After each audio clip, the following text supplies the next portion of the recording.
Hello, beautiful souls, and welcome to my channel. My name is Aura. I'm a quantum healing practitioner based in Sweden. And today I would like to share with you a wonderful session which I have had with a magnificent client who incorporates both the feminine and masculine aspects wonderfully and unified within himself. His wonderful higher self soars, and his guides have brought a lot of clarity and a lot of wisdom through this session. So grab yourselves a cup of tea, coffee, whatever it is that you would like to enjoy while listening to this session. And without any further ado, let's dive right into it.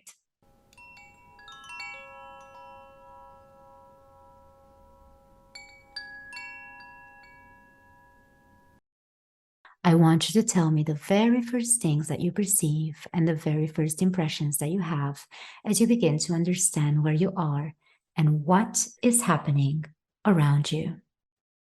I am in a place that I have been many times before, and Source has provided us today with a high-level soul named White Deer, and I'm hearing a loud rhythmic drumming, dun, dun, dun, dun, dun, dun, dun, dun.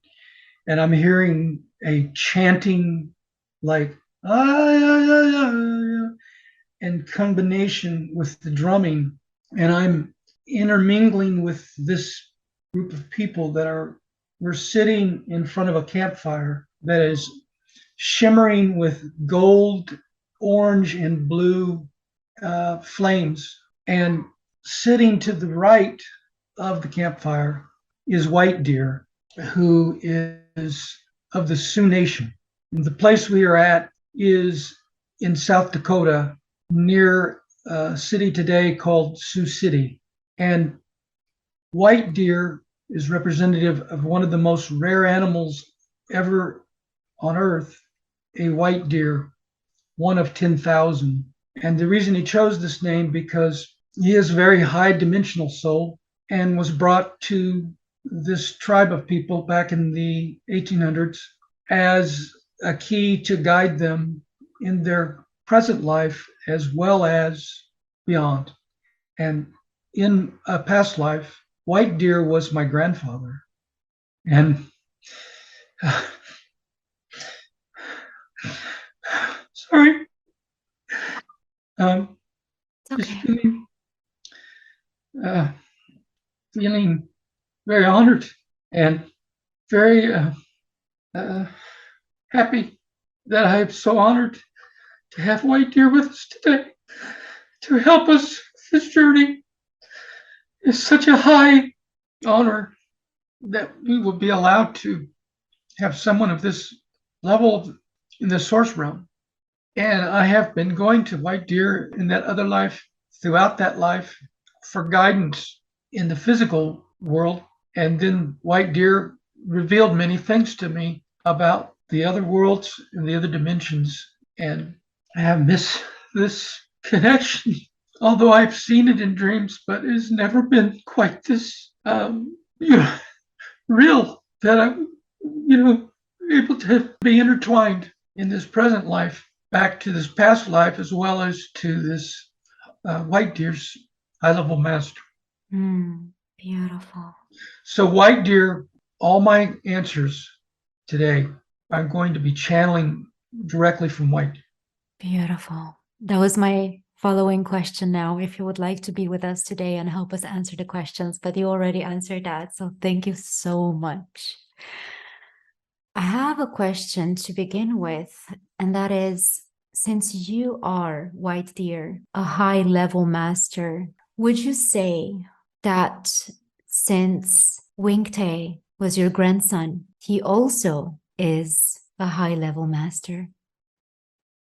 Wingtae has an opportunity to ascend to higher levels of mastery, but just as with all levels, it depends on if Wingtae in this life that I'm in now, this incarnation, is able to get the lessons that need to be learned and be able to take the next step. As in mastery, there are many levels. Mm, So in today's world, you would say Link T is a high-level master trainee. mm. Beautiful. Beautiful. As you know, on Earth, the soul essence is surrounded by a human flesh carcass, and thus there is a veil that it is put there intentionally so that you will learn the lessons you're to learn here without the assistance of mastery, without the assistance of source, in terms of physically recognizing that you're being assisted, even though you are. So, thus, with each life, Source provides opportunities to ascend.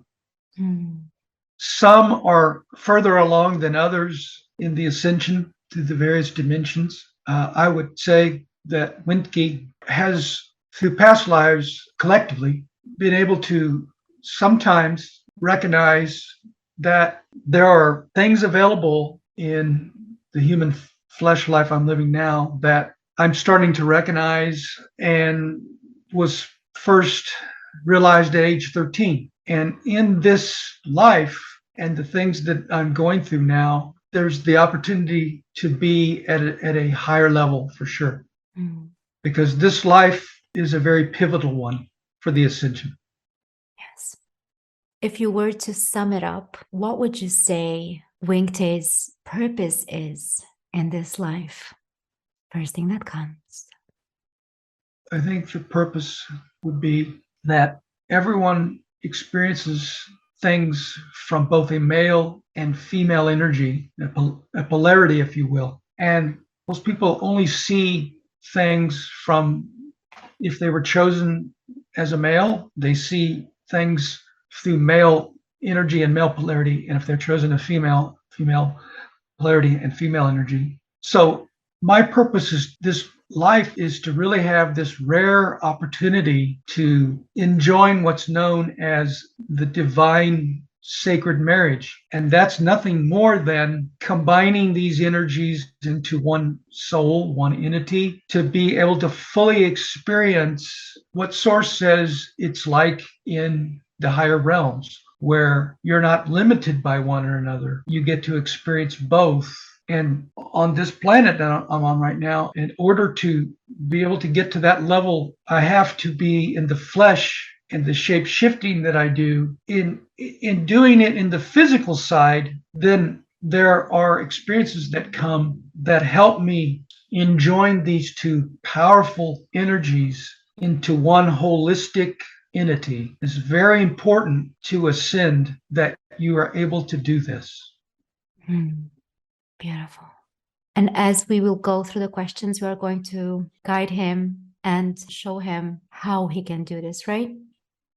Yes, those questions were inspired by Source through White Deer, although LinkedIn yesterday wasn't 100% aware as LinkedIn is now. So thus, the questions were divinely inspired and they will be divinely guided today. Thank you so much. Is it okay then if I start with the questions? Yes.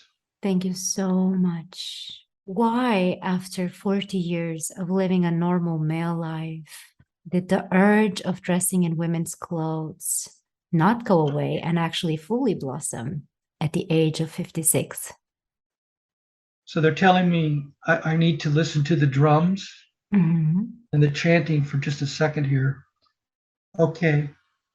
So, since your purpose is to try to combine these energies and understand what that's like, you at a young age did not really understand that the urge to dress female was really a calling from Source to say, you will be two spirit soul this time. You have the opportunity to embrace that. You have the opportunity to master the joining so that you can ascend.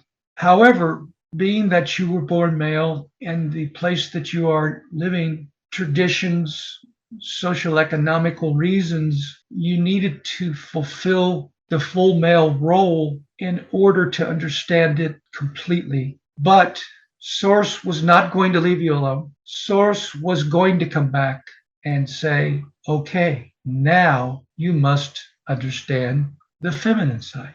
You are ready to move on. The traditional male role no longer serves you. Why do we wait so long? Because Winkte needed to be worn out, needed to be exhausted in trying to be the complete male that Winkte thought was the mission. However, that was not the mission. But many times, in many ways, only at the point of exhaustion, whether it be physically, emotionally, or spiritually, does the awakening truly occur. So Winkte got exhausted being a male with 3 wives and countless girlfriends and interminglings with women, and Winkte knew it was time to move on.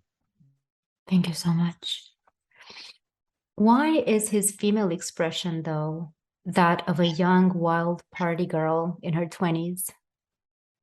White Deer is pointing to a young Native American girl who is very beautiful, and she's clad only in a loincloth, and she's dancing happily around the campfire while the drums are playing. And now White Deer is pointing at me. White Deer says, as you started to embrace your femaleness, you remember that you are really a young girl in terms of number of years of the female expression. So much as a young girl in most societies, as they begin to go out into the world, they like to sort of like show off their femininity. And one of the ways that they express that is through dancing, drinking, partying, smoking, sexual promiscuity. This is a way that young females go from their childhood to womanhood. Only can Roxy truly know about femaleness and the expression part of it by going back to the expression of a young woman. Roxy's now been active for 13 years. So if you think about a woman, maybe around 16, a woman begins womanhood. So Roxy's somewhere around 30 in terms of the female expressionist that she's experiencing now. And White Deer's showing me the young lady again. As she's coming around the campfire a second time, now she has the full female regalia, which is a buffalo skin, fully clothed with beads and other paraphernalia. White Deer says eventually Roxy will reach a point where she will go from the young girl acting out to also fully embracing womanhood. And so it is. That's what he says. Thank you so much. What can you tell beautiful Winkte about being so ashamed of the female expression that he wanted to take his life? Although there was an attempt to take one's life, as Winkte was at a point where the trying to balance the female and male aspects physically, emotionally, sexually was getting too much. And although it was chosen, it was becoming like walking through quicksand, getting nowhere but trying to move forward. So it was not Winkte's time. And Winkte was surrounded by a beautiful daughter that is very spiritually enjoined, who knew she would need to save me. And then, of course, my closeness with animals, it was the fact that my dogs were brought over the next morning, that this life was not to be extinguished.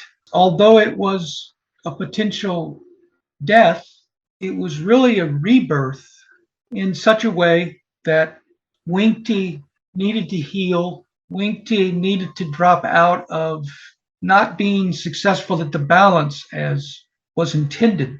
Winkte went back into the male aspect as thought that the familiarity of that would be the best choice. But as that was already exhausted before, it didn't take long for Winkte to feel the exhaustion and to feel that finally it's nothing to be ashamed of, that it's partly more of a purpose that was not fully seen by Winkte, but that Winkte needed to embrace Roxy again because the source was not going to let Winkte miss the opportunity in this life to enjoin these two female male expressions. And then Winkte went back into the Roxy lifestyle again, but decided that it could be done safer, it could be done more fully aware because family members now know. So that part of the shame was the guilt of not telling anyone. So some of the shame was lifted through that. Some of the shame really goes back to when Winkte was 13, was shamed by a stepdad for being fat and incapable of anything, being really told that you are worthless. And so some of the shame goes back to the awakening year of 13 when Winkte was so shamed that a portal opened and spirit came in and said, you need to find out about spirituality. So what is good now is Winkte has the opportunity to, much like a cocoon, to shed the cocoon of shame and fully embrace what was intended in this incarnation. Although, yes, troubling, yes, a lot of emotional turmoil, but as one quote has captured this, nothing ventured, nothing gained. So it is. Thank you so much. Is there anything that we need to do today during the session in order to help Winkte shed all the shame that they carry within the physical body? Or has this process already begun? In the physical plane, emotions are parallel. So, thus, when you're experiencing shame, you cannot appreciate feeling whole without knowing how shame feels, because then you don't appreciate it and you don't understand it. So the shame was really like a vehicle to get Winkte to see that only through the shame can Winkte come home. It's very hard for this to be understood, but Winkte is a point where this painful period is coming to an end as higher understandings are beginning to sink in. Beautiful. So it is. Do you have any practical advice in which Winkte can work with the aspect of shame on the everyday basis? Okay, so my dear is showing me something. Hold on. Okay, so in the Native American life that I lived, there was never shame because the Native Americans had such a complete society where everyone was loved, everyone was respected, everyone was revered.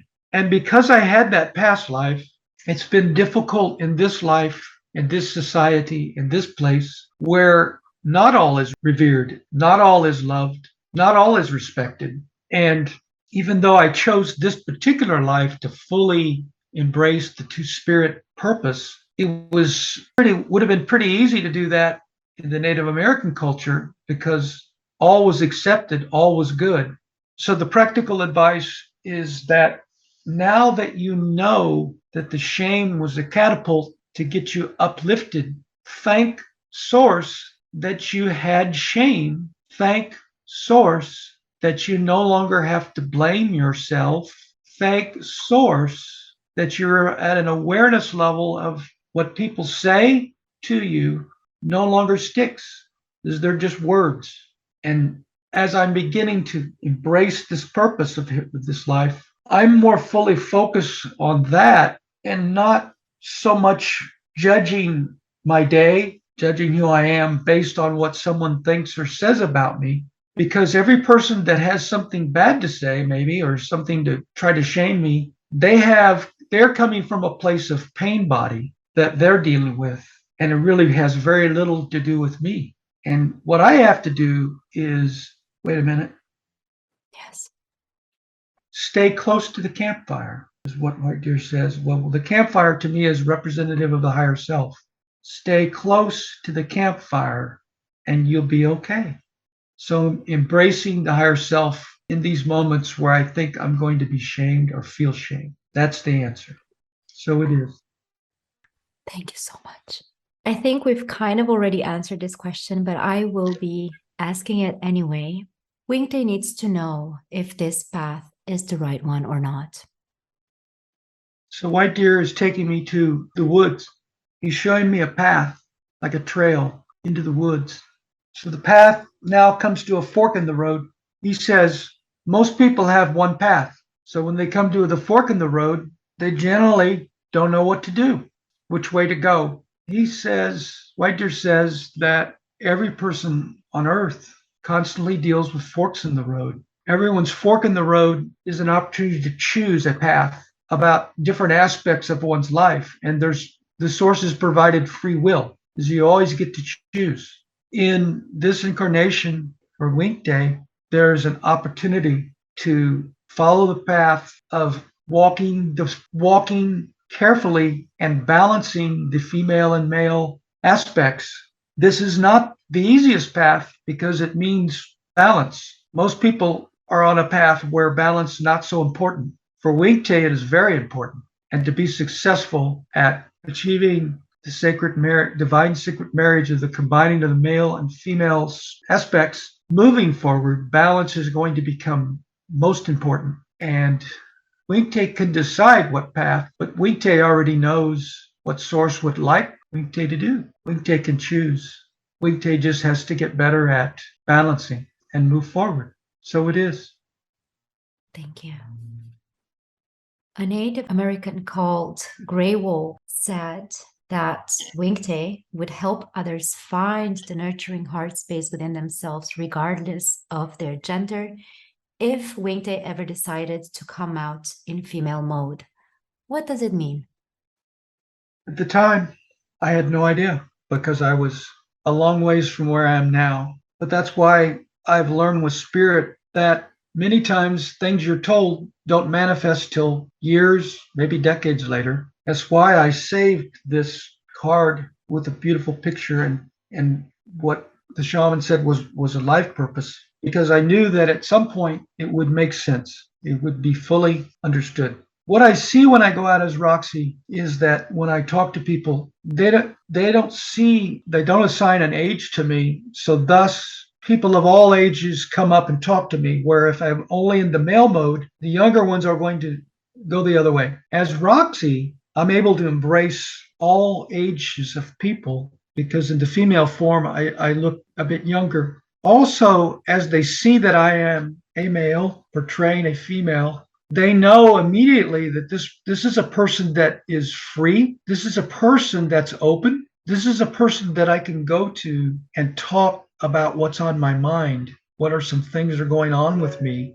So that is coming from usually heartfelt feelings. And Roxy has been able to have a certain wisdom about her where she's able to teach a lesson over and over that Source provided one time in a dream when I asked the question, what is the purpose of life? What are we doing here?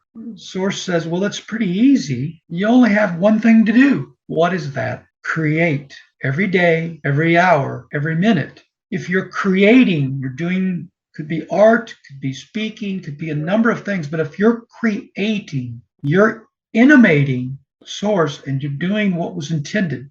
If you follow destructive behaviors and you're on a path of destruction, although that might feel like a very powerful energy, it is a negative polarity that will lead to destruction of that person. So when I listen to these people talk to me and they open up, I see that many of them are on our destructive path. Perhaps it's drugs, perhaps it's a certain anger they have. So when I talk to these people and they open up to me, I'm able to say to them this very thing. Well, do you realize that what you're doing is destructive? Then I explained it to them. I said, tell me something right now that makes you happy. And they said, what do you mean? Something you like to do, something that you right now you're telling me about your woes. Tell me about your woo-ha's. So, they'll say various things like, well, I like to play the guitar, or, I like to paint, or, whatever it might be. And I say to them, do you realize that is your intended purpose for this incarnation? Because that's creative energy. stop doing destructive and align more with creative. So a lot of times I'm talking to these people in bars, dance clubs, and they just sort of like look at me and they say, wow, no one has ever talked to me in such a way like this. And I said, well, that's why I'm here. So I feel like now that is a mission of mine, is as a way shower to the heart, because the heart is where the creative side is. And I just am very good at being able to recognize these things, because Source revealed to me, if everyone on this planet would just tune in to creative and stop being destructive, it would be a beautiful place. So that's the meaning of the shaman's lesson. I'm just a vessel, or like a channel or conduit of trying to redirect people to their creative side that Source intended them to be. And so it is. Thank you so much. This is so beautiful. Thank you. And I would like, in relation to your answer here, to bring up another question. You said that the fact that people actually see that Wingte is a male portraying a female, this makes Wingte bring about this essence of freedom, of being an open individual. And this attracts people of all kinds and all ages. What can you tell Wingte in relation to the fact that he is constantly comparing himself to his best friend, Jessica?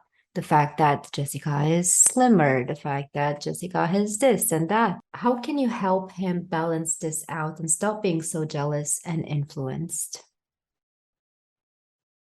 Okay, White Deer is taking me to the campfire. White Deer is showing me two braves who are dancing around the campfire. One of them is built very strong, muscular, looks very fierce. The other one is more slightly built, smaller, thinner, doesn't look so fierce.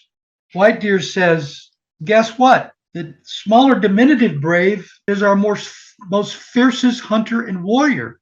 And I'm like, whoa. And so White Deer says, yes, if you choose a book by its cover, you really don't get to see what's in the book. And many times, what one sees in appearance is not exactly real.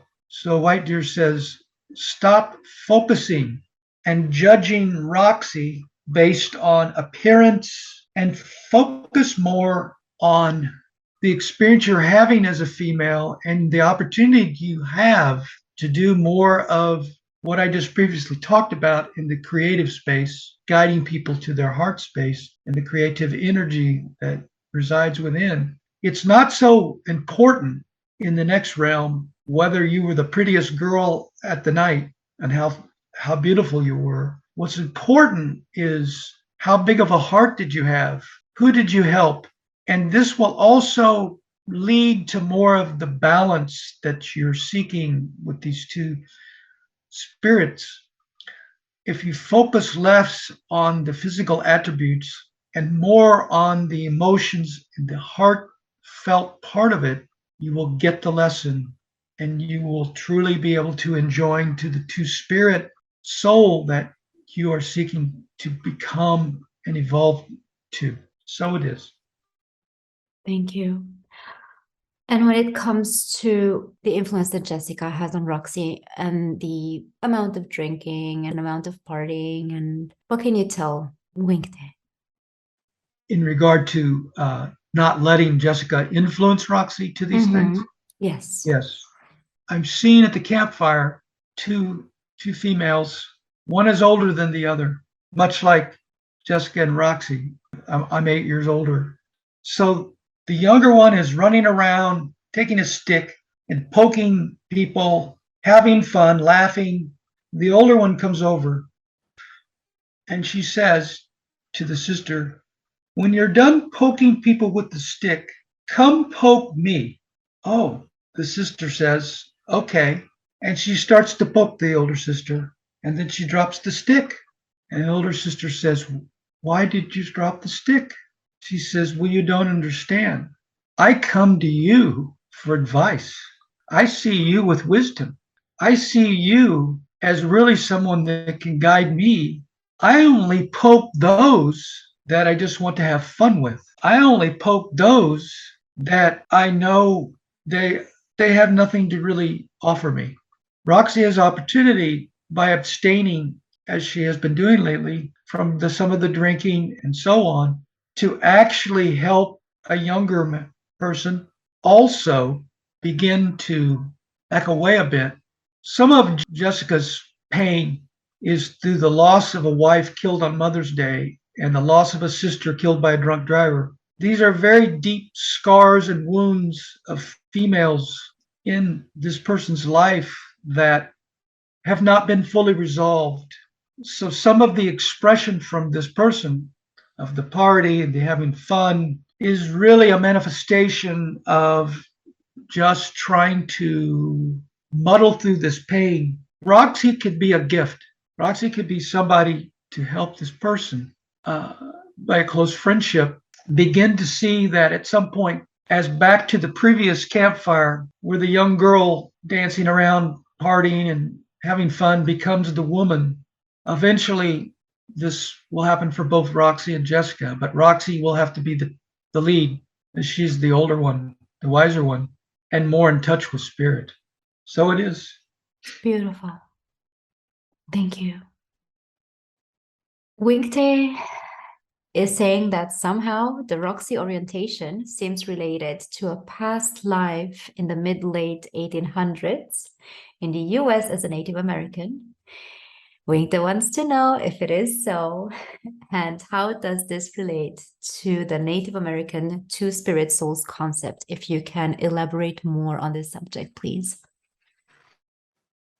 Obviously, we'll go to White Deer. Mhm. He's pointing on a map to Kansas City, where I live. He says our people at the time of that lifetime, which he was my grandfather, we were here and we had a beautiful life. And I was identified as a Winkte. I was allowed to express that fully as a fierce warrior and also as a wonderful, what they called squaw. The tribes were amazed that I was able to express both of these aspects in one soul. And Winkte told them that I was chosen as an example of what one could be when both spirits are combined. And in the next life, that is what ascended masters do. And that's how they practice. They don't identify with one gender. So when we got forced out by the Europeans and the Americans, and we were forced to move to the Dakotas, a lot of things changed.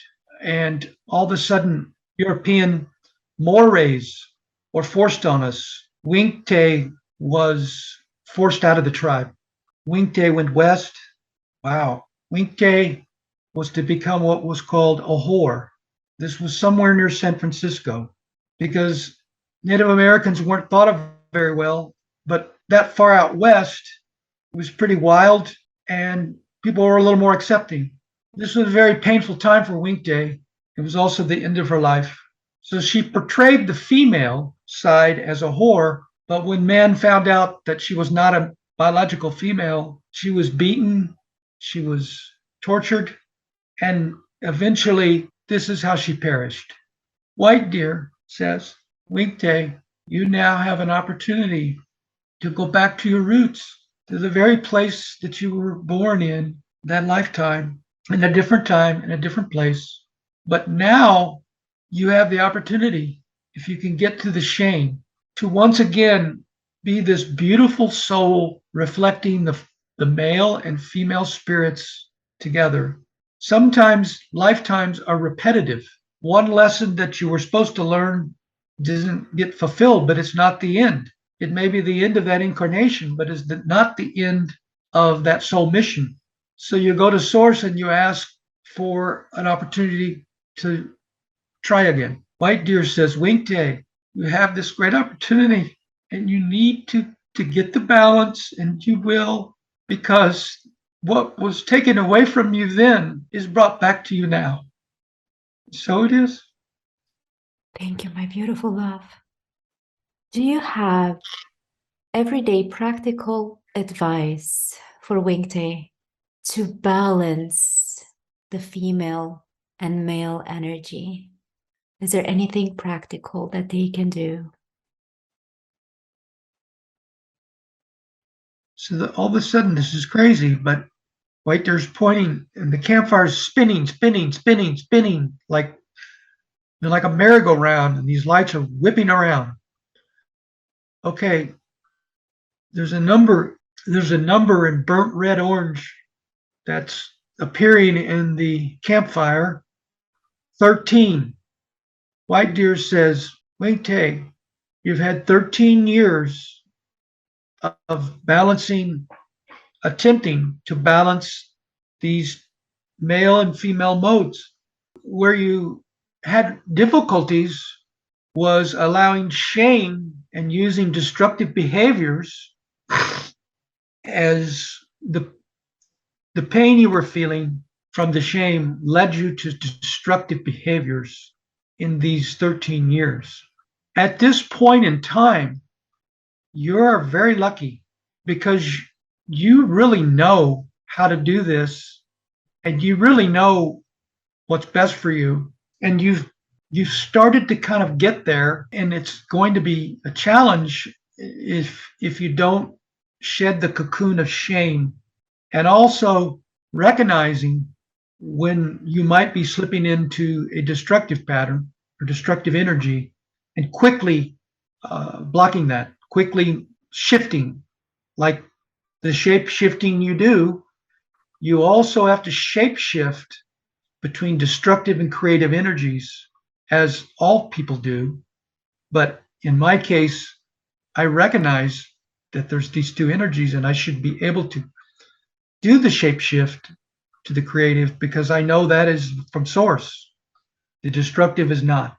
So the practical thing is, on a daily basis, minute by minute, hour by hour, I've been feeling lately more comfortable about knowing what to do.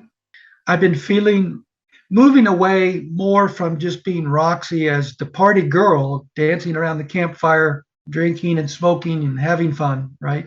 I feel like that I am ascending here to more the woman with more of the aspects that a woman projects: compassion, advice, enjoying just the experience of being female and being recognized as someone out as a female, and not worrying so much about compliments and did someone buy me a drink. Just enjoying the fact that I'm able to do this confidently, and I'm able to embrace the beauty of the feminine aspects and not get muddled down in the physicalness of it. That's not what the purpose is for this two spirit. It's not to go out and be a party girl. It's to bring these two aspects together. And as I was feeling stale recently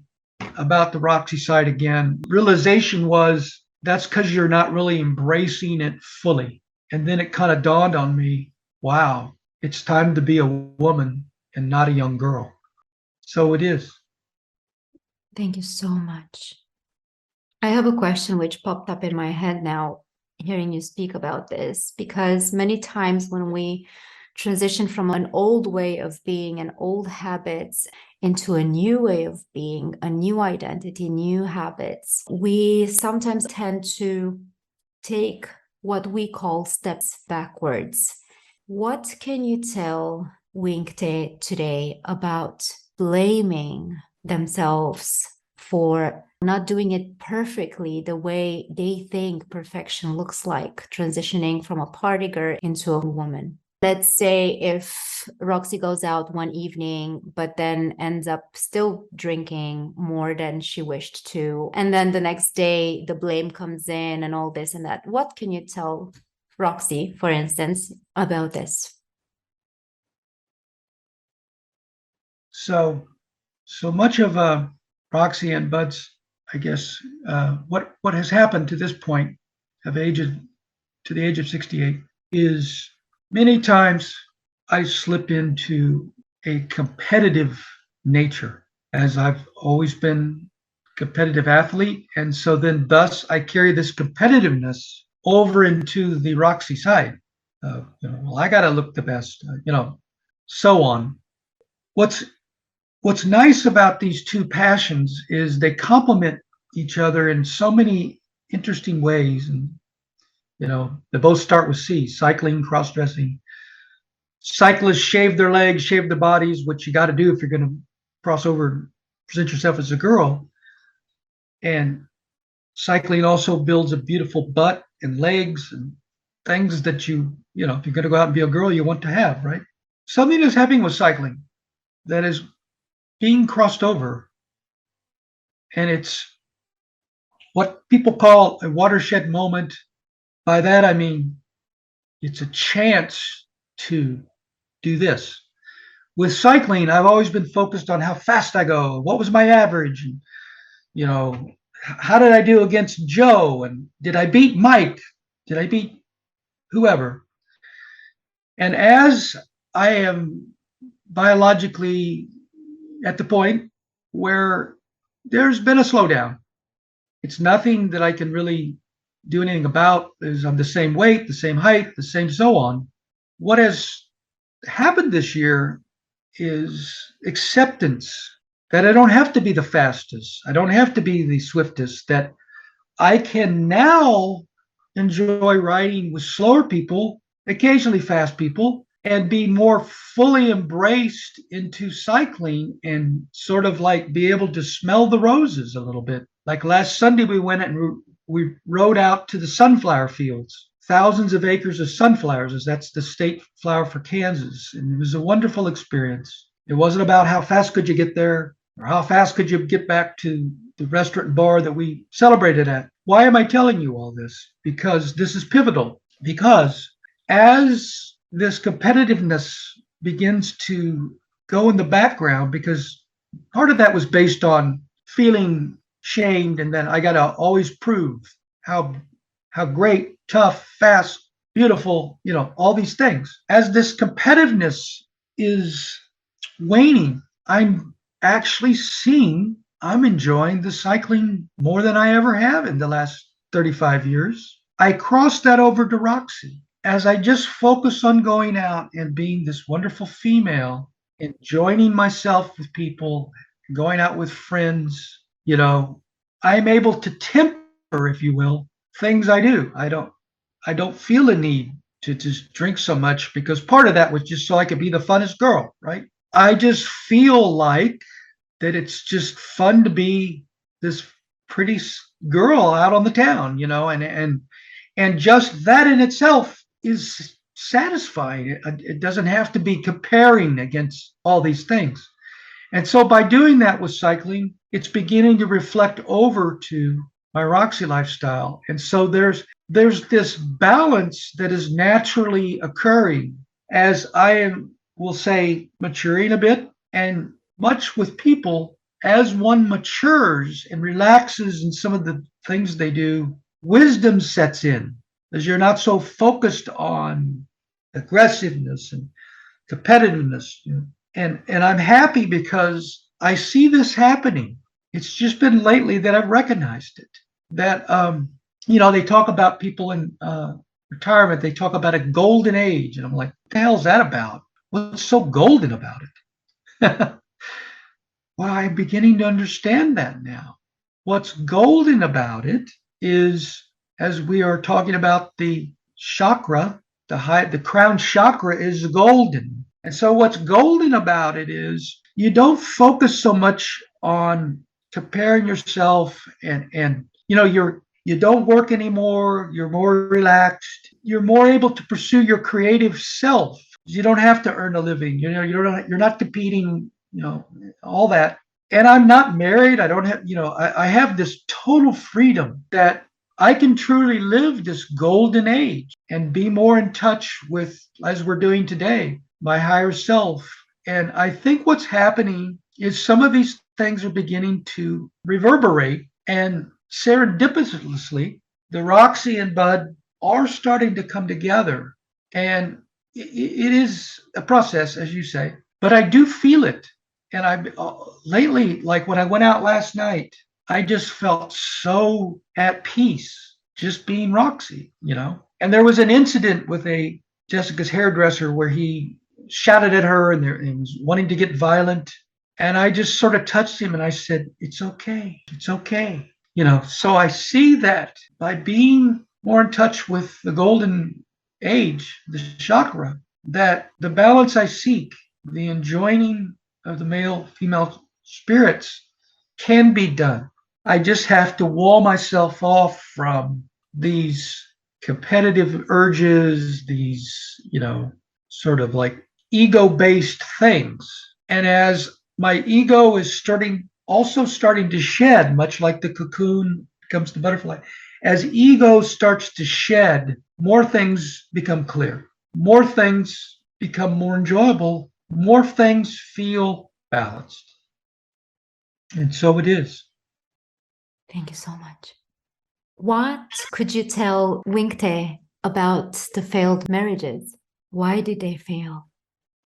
So what happened with Wink Day is very parallel in a different way, but in the same way, in that at the age of 13 or around that age, that was in the previous life when Wink Day's tribe was forced to the Dakotas from this area. And Wink Day being accepted as a two-spirit, you know, was no longer accepted. So this in this life, the same sort of thing happened with being discovered by the parents, and being warned by the stepdad, if I ever catch you again, I'm going to put you in a psychiatric home, and, you know, so on. So through that, I had to make a decision to, you know, okay, do I want to comply, which I did. So I went on that path. Okay, I got to be this male guy. I got to, you know, I got to marry. I got to get these women, and I got to, you know, have a kid and all that. So you heard White Deer laughing, saying half-heartedly. Okay, so half-heartedly, meaning not full-heartedly, I went into these marriages with the full intention that, you know, I would have this long-term relationship with a female and all would be good, right? But much like an earthquake, all of a sudden tremors happen and it kind of shakes things up. So each marriage ended for different reasons, but each time it kind of shook me up. And I think it was because I was really, as Dwight says, half-heartedly into it, because I knew it was taking away from my real mission that I was in touch with when I was doing the dressing in mom's bedroom with her clothes and so on. So in the previous life, I let destructive behaviors take over, and it was thus my ending. In this life, as I move back into this two spirit experience, the destructive behaviors were starting to occur again with the drinking and stuff and so on. So the marriages failed to get me to the point of an awakening that was not it was not intended for me to be in this monogamous, you know, traditional family, male and female. And so I had to have these earthquakes with these three marriages, kind of tremors, to finally awaken me like, hey, Wink Tay, don't go back to that. That's not what you're here for. In this life, though, because of opportunity and lessons learned in the previous life, I have a chance to get it right.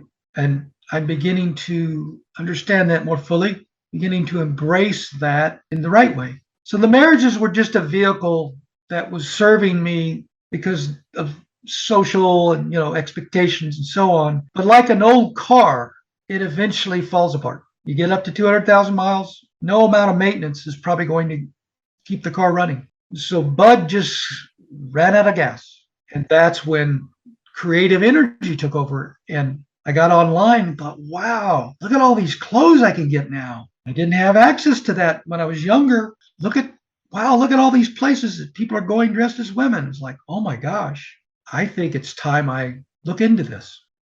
So, you know, it's kind of like back to that fork in the road that White Crow was showing me earlier, White Deer. I started to want to go left back at the wife number 4, and then Source said, no, that's not the creative part. Go right. Thus I did. So I've come to peace with that. Funny thing is, none of the wives ever knew, but now wife number 1 that I had the daughter with, she knows all about Roxy because my daughter had revealed it to her, and she thinks it's great. she tried to she tried to friend Roxy, and I had to explain, look, that's great that you are at a level of acceptance of that. But think about if all of a sudden this Roxy person's your friend and your husband and your sister say, well, who's this Roxy? Well, then what are you going to say? Oh, well, I was just, okay, I get it. But I was just being accepting. So it's kind of interesting that now these wives, one of them is fully accepting of the fact that I've chosen this sort of two spirit life. Sometimes it works that way. But yeah, it was just, that was just not the path that I was meant to. And I had a long time, hard time, a lot of shame, accepting. But when I listened to my sister last week so calmly say how she doesn't miss it all, being in a relationship, monogamy, all that, I thought, yeah, why aren't you so calm? And then I thought, well, I will be. So yeah, I those three marriages were just the old car I drove for a long time. Now I have a new one. So it is. Beautiful. Thank you. We have come to our last question. Oh, this number 14 that you came up with? Yes. Well, you know, the 14th is my birthday, so I better be good at this. I should be good at this. I would like to know if you could tell Winkte what is up with all these car accidents that have happened, and especially this third one that happened right on his birthday. What is the message behind them? Well, this wasn't what I expected. Source is now talking. White deer's pointing up. So let me listen. Oh, this is weird. Not weird, but just interesting. I see a woman dressed in gold and white, and she's playing a harp. Wow. Source is taking me back to one time when I was drinking in my youth, and I crashed into a tree, and it knocked me out temporarily. And I woke up, and in the seat next to me was this sort of human like, it was a bluish white entity. And it was kind of floating around looking at me, and it said, there will be times in your life where we will need to help you. We are enjoying with Source. We are working on ascensions of our own at a higher realm beyond the earth plane. One of the things we must do is occasionally intercede without being seen. We are assigned to humans, we're assigned to people to occasionally, sort of what you call divine intervention. There are times when, because we're at such a high vibrational level, we for a moment can come in and do some things to protect who we are assigned to from harm. So just know that all people are on earth have these folks assigned to them. However, one thing that entity said back then in the hitting the tree is, but also know we will always try to help you. But at some point, if you no longer help yourself, neither will we. And so it is. I wanted to ask if you think there's any messages that are left for today to be said. Well, it's interesting. It's kind of a short one, but it's a good one. It's coming from White Deer. He said, Winkte, why don't you come to me more often? Please do in the future. You can do it yourself. Just visualize your crown chakra and go to that campfire and seek me out when you're troubled. And the final thing that White Deer says, we're back in the woods, and he says, you are on the right path. Oh, and he says, he's laughing. He says, well, yeah, but it wasn't so easy, was it? They rarely are easy. That's Thank it. you. Thank you so much. And now I would like to fully bring your light body back into your physical body, bringing your energy back to your physical form completely.